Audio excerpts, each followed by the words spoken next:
ഇന്ന് കേരളം കർണാടക സംസ്ഥാനവും പൊതുവെ കാതോർത്തിരിക്കുന്നത് ഒരു ഡ്രൈവർ അർജുൻ ഓടിച്ചുകൊണ്ടിരുന്ന ലോറി എവിടെയാണ് നഷ്ടപ്പെട്ടത്, അത് മണ്ണിനടിയിലാണോ പുഴയിലാണോ എന്ന ആകാംക്ഷയോട് കൂടി കാതോർത്തിരിക്കുകയാണ് പ്രത്യേകിച്ച് കേരളം.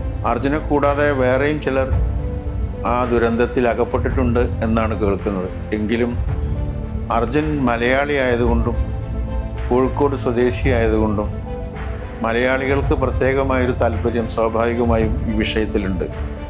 മലയാളികൾ കേരളത്തിൽ ഇതുപോലുള്ള ദുരന്തങ്ങൾ നടന്നപ്പോൾ ആ ദുരന്തങ്ങളിലൊക്കെ കാണിച്ചിട്ടുള്ള ഐക്യവും കക്ഷി രാഷ്ട്രീയ ജാതി മത ഭേദമന്യേ ഒരുമിച്ച് നിന്ന് സർക്കാരിനോട് കൂടെ നിന്ന് ഉദ്യോഗസ്ഥരോട് കൂടെ നിന്ന് അങ്ങനെയുള്ള ദുരന്തങ്ങളിൽ ജനങ്ങളെ രക്ഷിക്കുവാനും ജീവൻ രക്ഷിക്കുവാനും ജീവകാരുണ്യ പ്രവർത്തനങ്ങൾ നടത്തുവാനും കാണിച്ചിട്ടുള്ള മാതൃക ഇന്ത്യക്ക് തന്നെ വലിയ മാതൃകയാണ്. ഇപ്പോഴും അതാണ് സംഭവിച്ചു കൊണ്ടിരിക്കുന്നത്.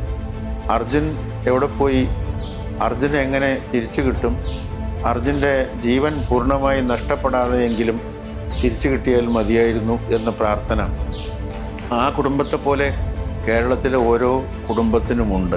ആദ്യഘട്ടത്തിൽ പരിശോധന കൃത്യസമയത്ത് ആരംഭിച്ചില്ല എന്നും ദുരന്തങ്ങളിൽ നിന്ന് ആ ലോറിയും അർജുനെയൊക്കെ രക്ഷപ്പെടുത്താനുള്ള ശ്രമങ്ങളൊന്നും വേണ്ടത്ര ജാഗ്രതയോടുകൂടി ഉണ്ടായില്ല എന്ന പരാതികൾ ഉയർന്നു വന്നിട്ടുണ്ടെങ്കിലും ആ പരാതികളിൽ കേന്ദ്രീകരിക്കുന്നതിന് പകരം ഇപ്പോൾ നടന്നു വരുന്ന പ്രവൃത്തികൾ അതിവേഗം പൂർത്തീകരിക്കുവാൻ വേണ്ടിയുള്ള ശ്രമങ്ങളാണ് നമ്മളെല്ലാവരും ഇപ്പോൾ നടത്തിക്കൊണ്ടിരിക്കുന്നത്. സ്വാഭാവികമായും ധാരാളം പരാതികൾ ഉണ്ടായിരുന്നു. തക്ക സമയത്ത് ഈ വിഷയത്തിൽ ഇടപെട്ടില്ല എന്ന പരാതി ഉണ്ടായിരുന്നു. അതിനുശേഷം പിന്നീട് ജാഗ്രത ഉണ്ടായി. സൈന്യം വന്നു, നേവി വന്നു. ഇവിടെ നിന്ന് കേരളത്തിൽ നിന്ന് തന്നെ ലോറി ഉടമസ്ഥൻ ചില പ്രത്യേകമായ വിദഗ്ധന്മാരെ കൊണ്ടുപോയി.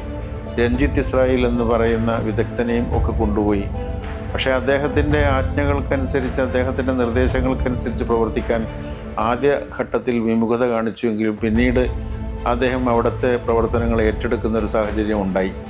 എന്തായാലും അത്ഭുതകരമായ രീതിയിൽ മലയാളികൾ ഒരുമിച്ച് നിന്ന് വളരെ ആകാംക്ഷയോടുകൂടി ഒരു ജീവൻ രക്ഷിക്കുന്നതിന് വേണ്ടിയുള്ള കഠിനമായ പരിശ്രമത്തിൽ ഏർപ്പെട്ടിരിക്കുന്ന ഒരു സമയമാണ്. നല്ല വാർത്തകൾ കിട്ടുമെന്ന പ്രതീക്ഷയിലാണ് നമ്മളെല്ലാവരും കഴിയുന്നത്. ഒരുപക്ഷെ ഞാനിത് പറയുന്ന സമയത്തിന് തൊട്ട് മുമ്പായി മെറ്റൽ ഡിറ്റക്ടർ വളരെ ഡീപ്പായിട്ടുള്ള അഗാധതയിൽ കിടക്കുന്ന മെറ്റലിൻ്റെ അംശം പോലും മനസ്സിലാക്കുവാൻ സാധിക്കുന്ന ഡിറ്റക്ടർ കൊണ്ടുവരികയും അതിനെ തുടർന്ന് ചില സ്ഥലത്ത് സിഗ്നൽ ലഭിക്കുകയും അവിടെ കേന്ദ്രീകരിച്ച് 8 മീറ്ററിൽ താഴെ ലോറിയോ അതുപോലുള്ള മെറ്റാലിക്കായിട്ടുള്ള എന്തെങ്കിലും വസ്തുക്കൾ ഉണ്ടോ എന്നൊരു സംശയം അവർക്ക് തോന്നിയത് കൊണ്ട് അവിടെ കേന്ദ്രീകരിച്ച് മണ്ണ് നീക്കൽ പ്രക്രിയ നടക്കുകയാണ്. അപ്പോൾ അർജുനെ കുറിച്ച് നമ്മൾ അന്വേഷിക്കുമ്പോൾ അർജുൻ മാത്രമല്ല വേറെയും ചിലർ അവിടെ ഉണ്ട് എന്നാണ് പറയുന്നത്. അവരെയും രക്ഷപ്പെടുത്തേണ്ടത് നമ്മുടെ ആവശ്യമാണ്, അവരെയും കണ്ടുകിട്ടേണ്ടത് നമ്മുടെ ആവശ്യമാണ്. അതേസമയം മലയാളികൾ ഈ കാര്യത്തിൽ കാണിക്കുന്ന അത്ര ജാഗ്രത മറ്റിടങ്ങളിൽ കണ്ടുവരുന്നില്ല എന്നതൊരു അത്ഭുതകരമായ കാര്യമാണ്. വാസ്തവത്തിൽ മനുഷ്യർ പരസ്പരം സ്നേഹിക്കുകയും സഹകരിക്കുകയും ചെയ്തുകൊണ്ട് മാത്രമേ ഇത്തരം രംഗങ്ങളിൽ നമുക്ക് വിജയിക്കാൻ സാധിക്കുകയുള്ളൂ. അത് രാഷ്ട്രീയത്തിനും മതത്തിനും പ്രദേശങ്ങൾക്കും ഭാഷക്കും അതീതമായി ഒരുമിച്ച് നിൽക്കുക എന്ന മാതൃകയാണ് മലയാളികൾ എപ്പോഴും കാണിച്ചിട്ടുള്ളത്. ആ ജാഗ്രത ഇതിലും മലയാളികൾ കാണിക്കുന്നുണ്ട്.